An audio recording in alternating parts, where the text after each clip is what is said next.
আসসালামু আলাইকুম বন্ধুরা, আমি আসলাম আবারও একটি নতুন গল্প নিয়ে। বন্ধুরা, এই গল্পটি শুনলে আপনাদেরও খুব কষ্ট লাগবে, কারণ আপনারা একটি গরিব ছেলের জীবনের গল্প শুনতে যাচ্ছেন। ভিডিওটি শুরু করার আগে সবার কাছে অনুরোধ, সবাই এই ছেলেটির জন্য দোয়া করবেন। সবাইকে অসংখ্য ধন্যবাদ। চলেন ভিডিওটি শুরু করা যাক। বন্ধুরা, ছেলেটির জন্ম হলো গরিব ঘরে। তার মা বাবা ছিল অনেক গরিব। সে ছিল খুবই ছোট্ট। তখন সে কিছুটা হলেও বুঝতো তার মা বাবা অনেক কষ্ট করে, অনেক পরিশ্রম করে। তারা গরিব, তাই তাদের কোনো সামর্থ্য ছিল না। এভাবেই সেই গরিব পরিবারের দিনগুলো কেটে যাচ্ছিল। ধীরে ধীরে ছেলেটি বড় হতে লাগলো।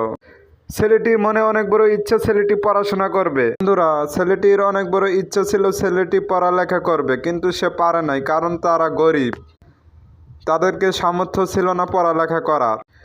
তাই ছেলেটি ক্লাস 3 পর্যন্ত পড়ালেখা করে সে ছেলেটি সংসারের হাল ধরে, মা বাবার দুঃখ দূর করার জন্য কাজে মন দেয়। বন্ধুরা, যখন ছেলেটি গ্রামে ছিল তখন ছেলেটি কৃষি কাজ করত। এক সময় কৃষি কাজ করত এবং রিক্সাও চালাইতো। বন্ধুরা, মা বাবার কষ্ট দূর করার জন্য ছেলেটি ঢাকা চলে আসে। বন্ধুরা, ছেলেটির জন্য সবাই দোয়া করবেন। সবাইকে অসংখ্য ধন্যবাদ ভিডিওটি দেখার জন্য। খোদা হাফেজ।